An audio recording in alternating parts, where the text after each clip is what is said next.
大家好，代班小花又来了，今天又是三观被刷的一天。故事的主人公还是咱们的老熟人郑爽。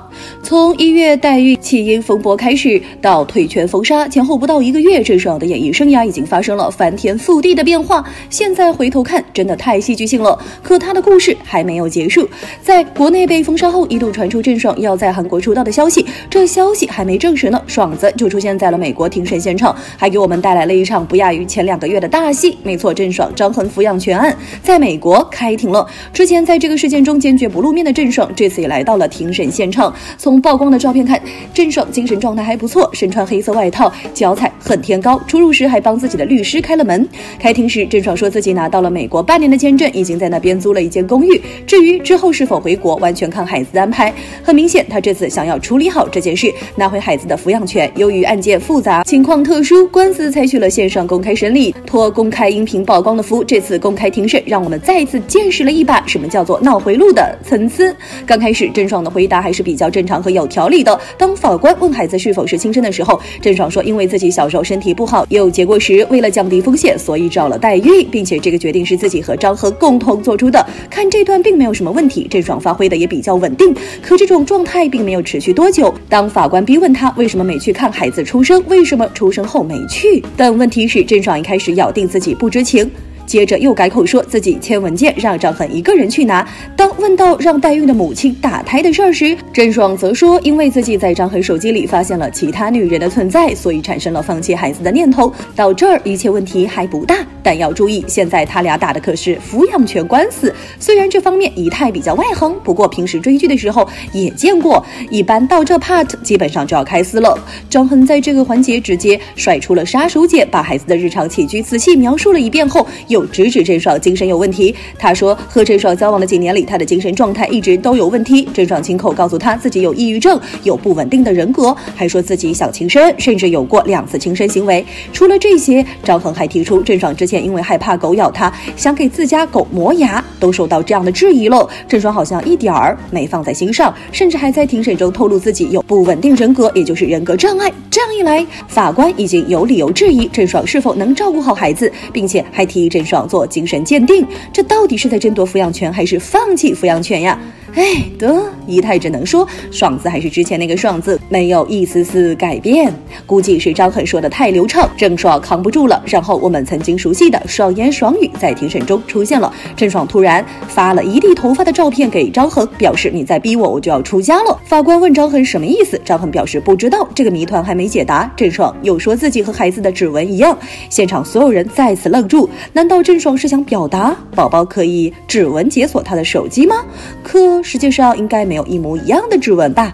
在长达8个小时的庭审里，郑爽的现场表现惊呆了除张恒以外的所有在场人员，特别是法官。可以这么说 crazy 这么肤浅的词儿已经配不上郑爽的疯狂了。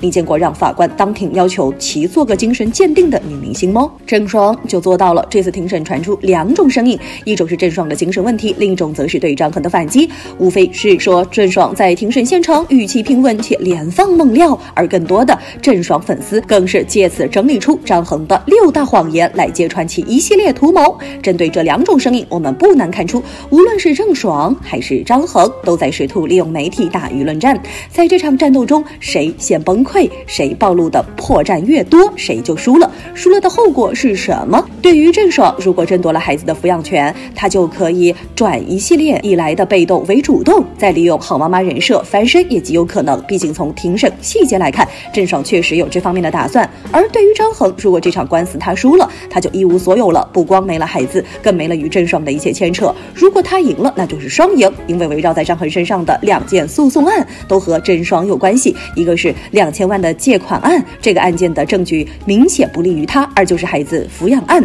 无论是出于负责任的父亲立场，还是众人猜测的借孩子绑住郑爽一辈子，张恒好像都没理由放弃。而这样一场各执一词、各怀目的的罗生门，目前看来张恒的赢面太大了。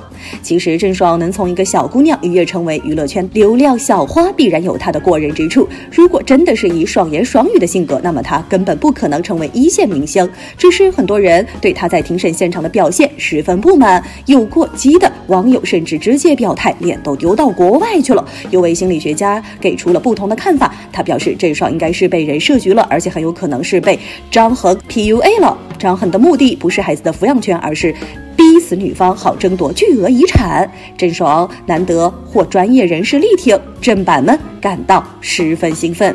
不过很快又遭到了张恒兄弟的再次炮轰。3月26日，秦朝连续发了2条动态怒对郑爽。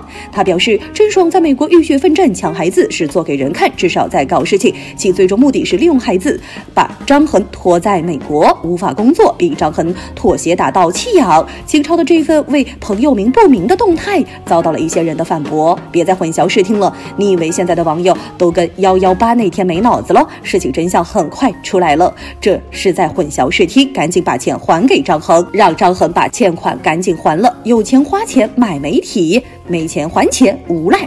话音还没落，张恒的铁粉就出来反击了。张恒就只有秦朝和阿富2个为他澄清的朋友，哪能跟郑爽千万水军相比？说到这儿，郑爽一个人跑去打官司，那爽爸爽妈呢？